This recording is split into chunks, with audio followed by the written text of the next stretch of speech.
So we're here today in Miami Beach at the Anatomy Gym. And you know, what we do with all our episodes and all in Miami is usually it's about Will, Jade, and myself doing real estate or not doing real estate. We wanted to go a little different route today. And something that's really, really near and dear to our heart is mental health awareness. And so this episode is about that. We're going to be interviewing 9 people and their different stories, and we're going to be sharing that with you today. Hope you enjoy the episode.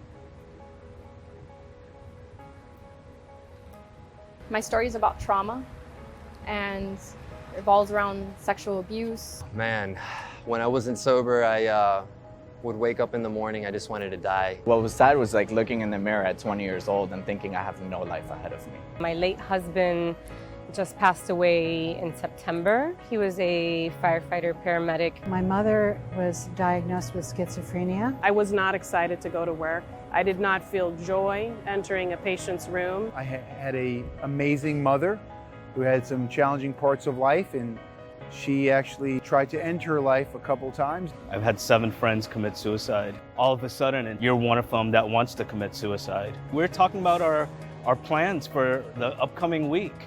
And on Monday, my friend calls me and tells me that him and his wife committed suicide, and they had a daughter. So, it's tough. You know, his own father was also a firefighter who also committed suicide 4 months before he did. I had started about 2 years old. It went up until I was about 8. The thoughts, the negative thoughts, and the trauma and everything just made it hard for me to function as a human being. People say like, oh, but what did you lose? You know, you didn't have much. And it's like, no, I had me. That shapes who you are, there's no doubt about it. You grow up not feeling like you're standing on any kind of firm ground, and you realize at age 12 that you're pretty much the one in charge. Paramedics and firefighters are twice as likely to die from suicide than on the job. We take home a lot of emotions from our patients. And oftentimes I can now look backwards and say that maybe I wasn't very present to their needs. Knowing that, it makes me extremely sensitive to my surroundings and the people around me. Imagine how bad it is for those that are living still. And I heard that, and I thought about my nieces, I thought about my parents, I thought about everyone. I said to myself, I want to live 100%. You know, I'm all in on life.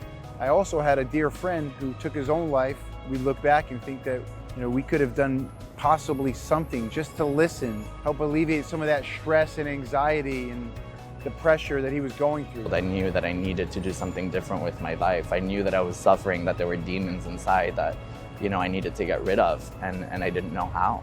I wish I would have known that I could say something. I wish I would have known how so many people around me would have instantly come to my help, would have instantly shielded me from it, would have just, I had everything around me. I just didn't know.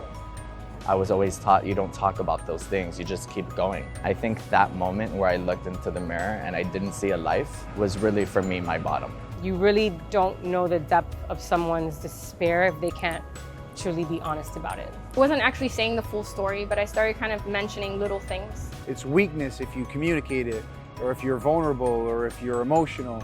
And that's not weakness at all. I view that as actual strength.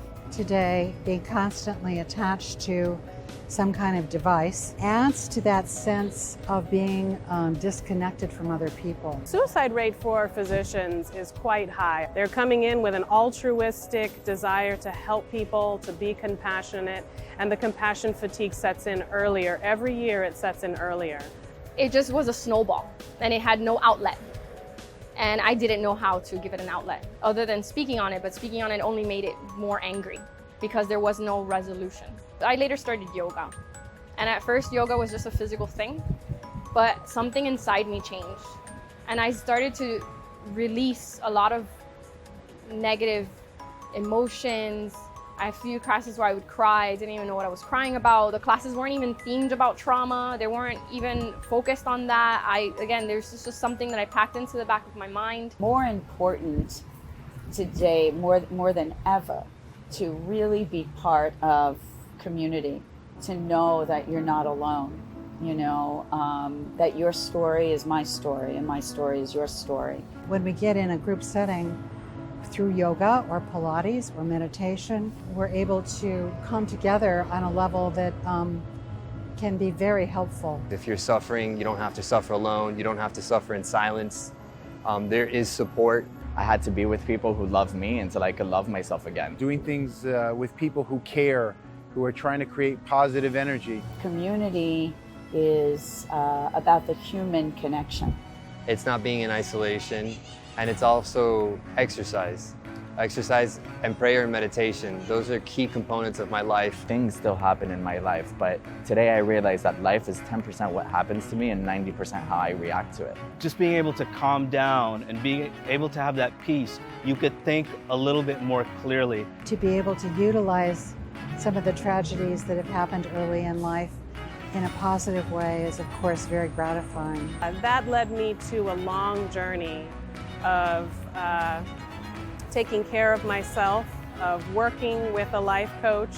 It's important to immerse yourself in day-to-day activities that involve movement, because movement creates blood flow, and blood flow creates dopamine and endorphins. And I think those are the most important things in our life. And don't worry about the judgment, don't worry about the fallout. It's just better that you're honest with what you're truly feeling so we can really help you or help each other than to let things get to a point where it's like we wish we knew to the extent.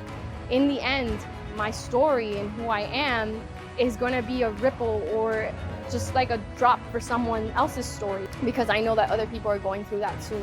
And I would never want another girl or another boy or another human to experience that in silence. Kula for Karma has really created, since the beginning, an intention to help communities that really have not had an outlet for their suffering. We are all over the country, and we are working with doctors and medical students, which is like a brand new thing into the medical world. It really is honestly a great organization, and Jerry, a wonderful, wonderful human being. So thank you. Kula means community in the Sanskrit yoga world. When we go in and we work with these specific populations, we're creating kulas.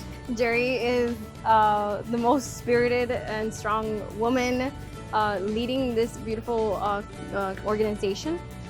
She is the founder and director of Kula for Karma. She basically has built this from the ground up. It started simply from wanting to make a change. This video hopefully will inspire everyone here in Miami to come out to Anatomy Gym on Saturday, March 28th from 10:30 to 12:30 to join us for meditation, sound healing, yoga, and dance, and raise money for mental health, trauma, and addiction. And the money we raise from that event are going to go towards first responders. So please come out, bring a loved one. We all know either we ourselves are suffering or struggling with mental health, or we know someone that's in our family that is struggling. So come out, be part of the magic. Let's shift the stigma around mental health, trauma, and addiction.